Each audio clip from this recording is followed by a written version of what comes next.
governance. Ladies and gentlemen, a round of applause as we welcome Mr. Oshada Senanayake, our guest speaker for today.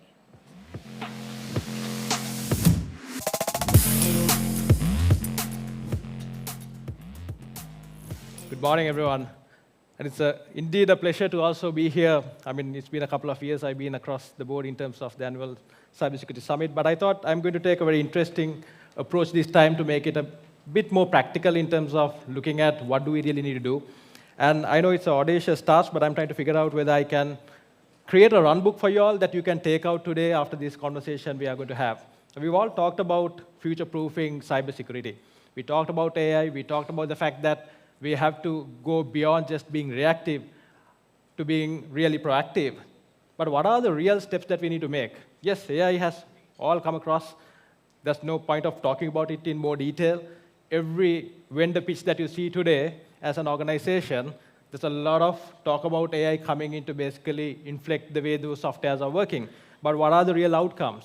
That's where, like a SIEM, we'll have to figure out how do you basically ensure you take off the real impact points of AI really working on the ground rather than the marketing noise. Now, the key touch points I'm going to talk about is from assume breach to anticipate and neutralize. There are certain practical steps we need to take. 3 pillars: intelligence, AI, and community. And this is something that is not discussed upon enough. The community is also very important, and there are few AI governance choices that we can make as well. Certain countries like Singapore, India, quite close to us, as well as, of course, us. We are making our steps through as well. And as I said, we'll try to come back with a playbook approach on how to move forward. Now, shift from building higher walls to installing better radar systems. What do we mean by this? We always talk about going on a shopping spree as IT departments or digital teams in looking at the best of the scale EDRs, XDRs, SIEM, the SOAR systems. We might look at even potential solutions that can really anticipate and see the chatter on dark web, for example. The constant notion or the challenge that we always talk about is we don't have enough budgets. The board is really not driving us to be where we want to be in terms of required financial interventions. But how many of us have thought, do we really use this stack of tools in a coherent way, in a synergized way, to ensure we again take back outcomes where we can show the board or the management that, look, these is the interventions we made.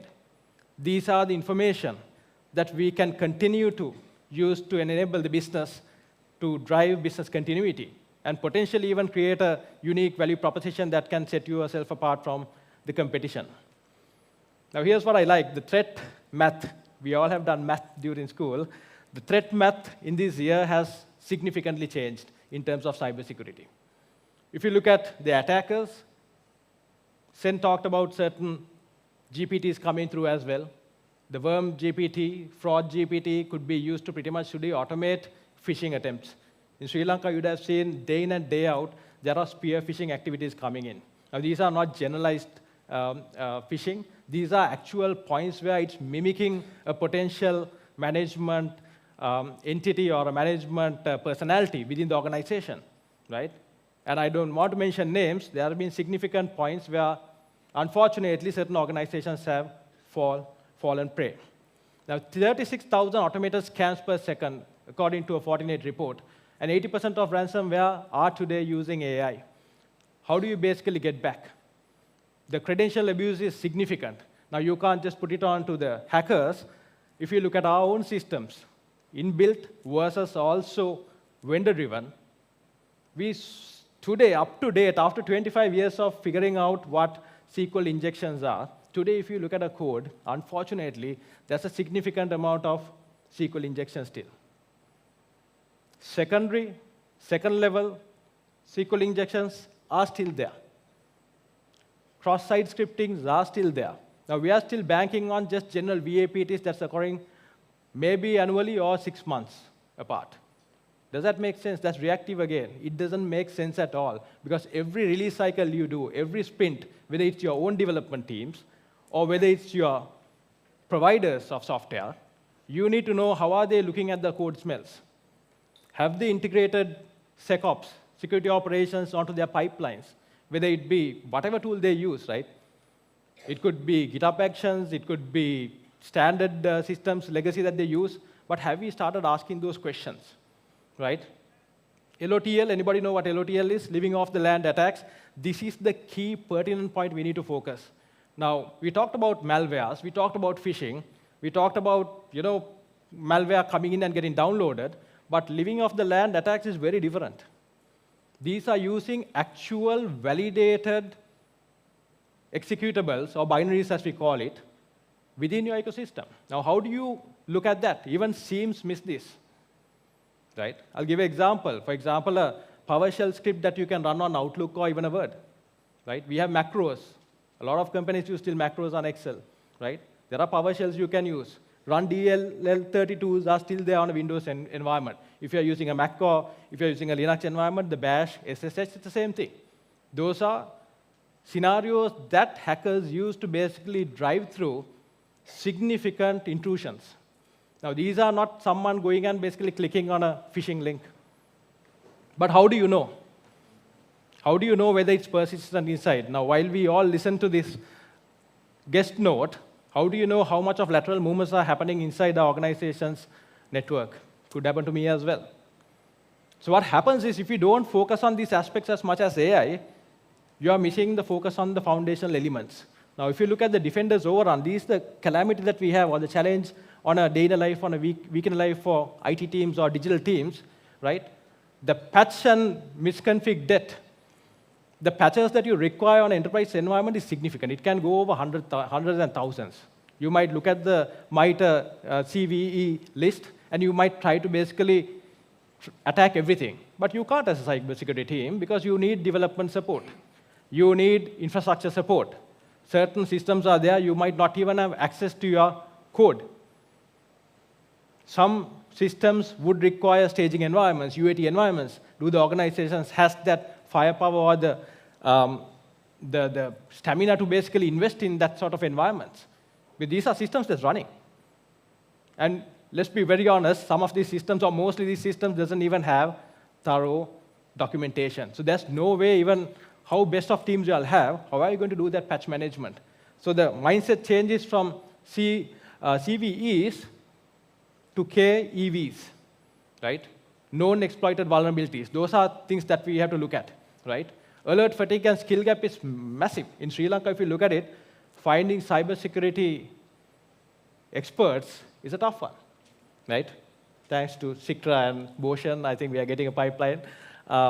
A bit of advertisement there for him. But alert fatigue, if you look at the SIEM front, if you look at the SOC, we always talk about SOCs, Security Operations Centers, and a lot of organizations spend a ton of investment in getting best of the breed global managed services on this. And not to run down vendors over here, what we need to look at is not the spec that they provide or the flashy presentations, what is the skills that teams has? We've seen SOCs missing critical vulnerabilities, right? Global SOC operations that is on managed services. Again, could be, it's millions of alerts coming in daily, right? When you look at a SIEM, it aggregates tons of information from your endpoints, your firewalls, your switches, your development environments. So you need to basically move out from the noise and ensure you have a coherent way of looking at these things. And of course, fragmented controls and blind spots is the next thing. That's what I talked about. We always go and do digital shopping on a digital shopping spree, but is all these systems interconnected? Scattered Spider that Sen mentioned had a intrusion in one of, they started with intruding casinos in the US, right? I think it was CISA and MGM. One attempt was known. They just couldn't assimilate that information to make decisions. So that's why I'm talking about, it's not about having a stack of tools. It's about ensuring that you have the skills to basically synergize these tools to create outcomes. Now, from walls to radar, that's what I mentioned. Walls is pretty much that reactive front. We start building firewalls and all that, right? Again, we talked about zero trust architecture a bit on the earlier keynote. But if you go into zero trust architecture, comes the secure access service edge, for example, right? So it's going beyond just building and investing on firewalls around your organization and moving it completely to the cloud, where even if you're connecting in from your office space or from your home or from your scattered office in any part of the world, you would be not trusted. You won't be trusted in terms of your credentials, your device won't be trusted, your application access won't be trusted, everything will be revalidated. So going into a radar perspective, how do you make it proactive is where you need to look at the governance front as well, number one. As I talked about, none of these interventions are in reality effective if there's no governance streaming down from the board level. In fact, yesterday evening, this was discussed upon at the panel. Board intervention is required not only on the financial front, but also providing sponsorship and oversight to ensure there's significant focus on cybersecurity. It's not about just approving an annual IT budget. How does this information cascade in? Does the board get visuals in terms of the key interventions, key threat vectors or incidents that has come across to the organization? What has been remediated? What has not been done? All of that information in a summarized form has to come to the board, and that is offered on the NIST CSF framework. That's quite obvious. Then the second thing is threat intelligence and advisory emulation. I'll go into a bit about it, the MITRE ATT&CK and the Atlas. We talked about the AI systems. If you go and search, the MITRE Atlas is right now what it uses for AI governance. Now, all of you all are building chatbots, using different softwares to bring in AI to your organization, which is very important to stay relevant. I think it's a point of existence. If you don't use it, well, you're going to be completely out of the scenarios that you are in a business. So the Atlas, which is basically adversity tactics, techniques, and common knowledge. It's a very simple thing, although it's called attack, right? Adversary, tactics, techniques, and common knowledge. And then Atlas is, again, adversary threat landscape for AI systems. So both of these things are one of the key things that you should go and basically adapt, because you don't have to come up with your own frameworks on this. AI analytics and UEBA is one of the key things that we need to focus on as we move ahead. Absolutely important. For the likes of you all who knows a bit of technicalities, IOCs was the D thing, right? Indicators of compromise. What does that mean? When there's a compromise that happens, you will go do a post-mortem of the like, and you will look at, for example, hashes of any malware, IP addresses, access points, all that. For what? It's like finding a bullet case when someone has been shot. Sorry for the example, right? You can't stop it. If you look at the IOA, it looks at the indicator of attack. What does that mean? While the attack is happening, you should get an insight so that you can basically repunch that attack. You can basically make an on-the-go intervention. Now, these are not theoretical things, these are very simple things to do. Then the indicators of behavior is where you can go to the complete point. So if you look at the indicator of attack using the same example, if someone is pulling out a gun, you'll see it before being shot, right? So that's the stage. The indicator of behavior is where, for example, say there's a credential stealing, right, at a particular given scenario, right? At that point, it'll know, okay, there's a credential access. Then it'll know, okay, it's laterally moving, or maybe before that, it's basically escalating the privileges, right? The system can note that. This is where AI is required. Then it'll start laterally moving, right? That is also noted. And these are very simple things, right? For example, at 2 a.m. in the night, if your business is 9 to 5 or 9 to 8, if someone is going and changing an admin password or username at 1 o'clock in the morning, do you think that human eyeballing can find it? No. Right? That's where these indicators of attack and indicators of behaviors come in, right? Very simple example. And in fact, last year, there was a very interesting scenario that was taken up. By the way, UEBA means use and entity behavior analytics. A lot of AI used on that. Use and entity behavior analytics.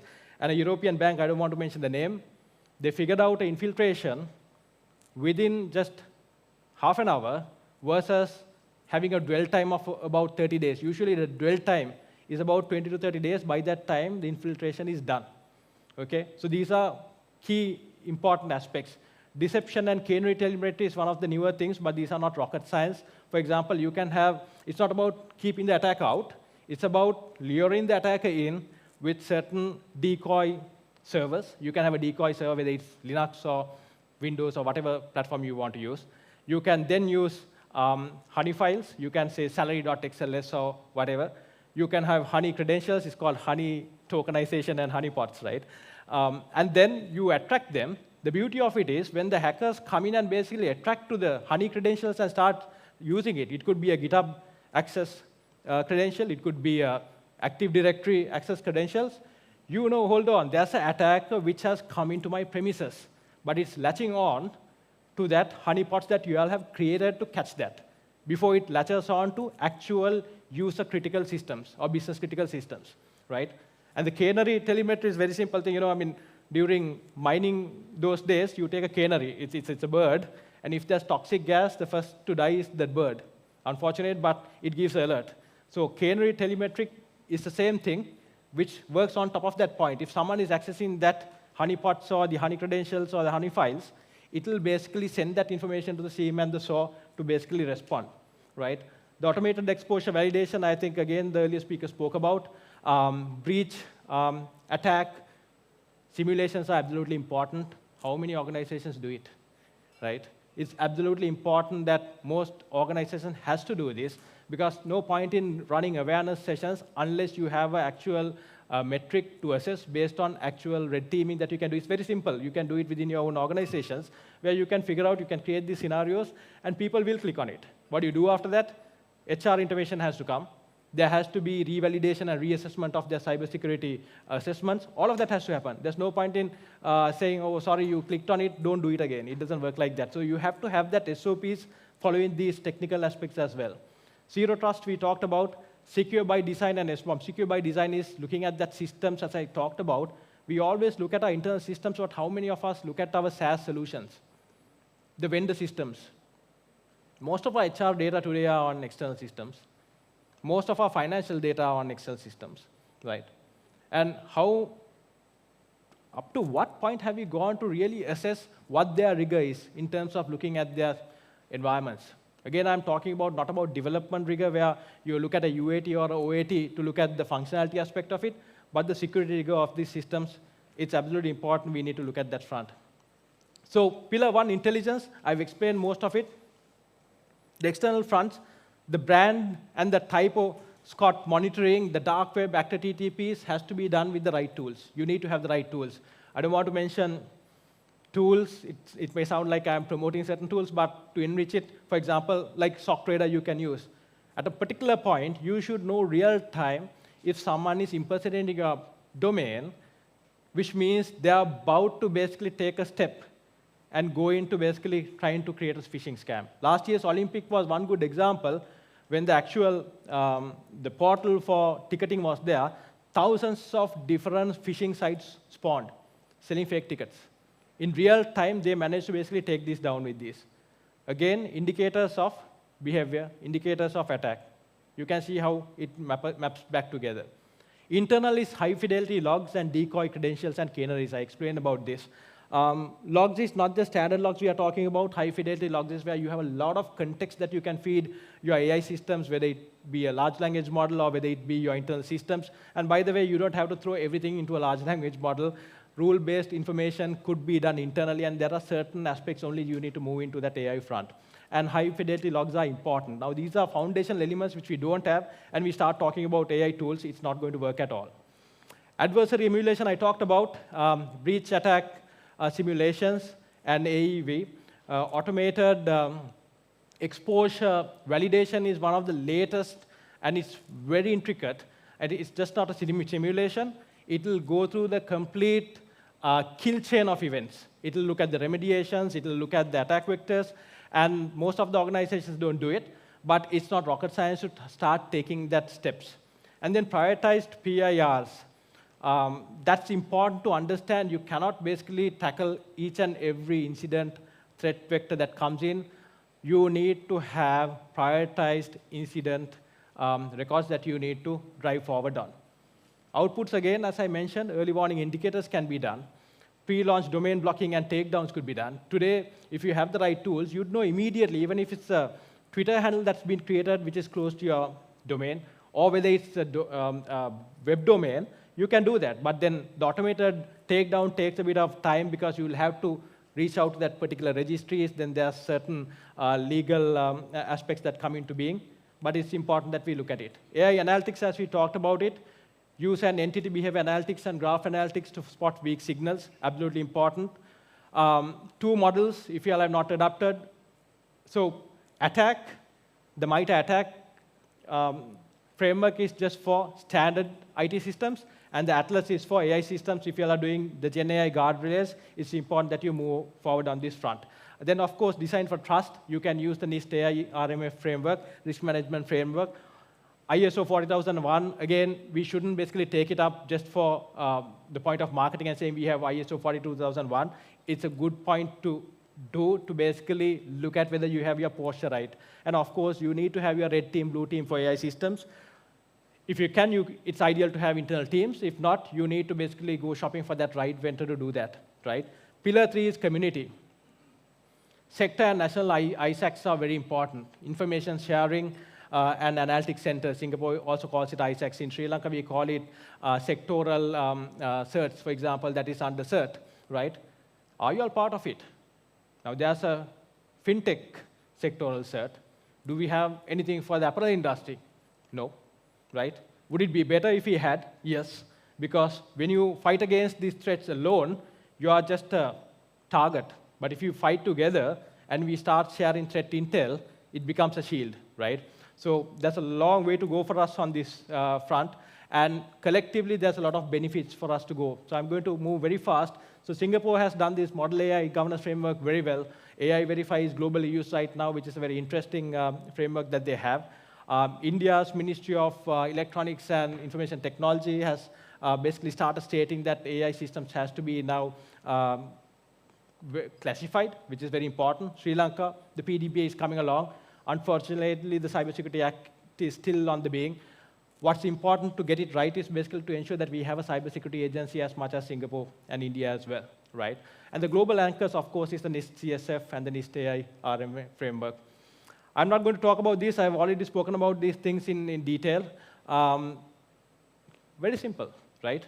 From a board perspective, the patch velocities, the service level objectives, the KEVs, as I said, all of these has to be brought in a very coherent manner. Now, if you don't have board-level dashboards, let's stop complaining about boards not basically approving budgets, because have we given them enough context to make those decisions, right? The dwell time, the blast radius, as mentioned by Sen as well, and the mean time to resolution, all of these has to be articulated. And that is where you need to continue to progress forward on this front, right?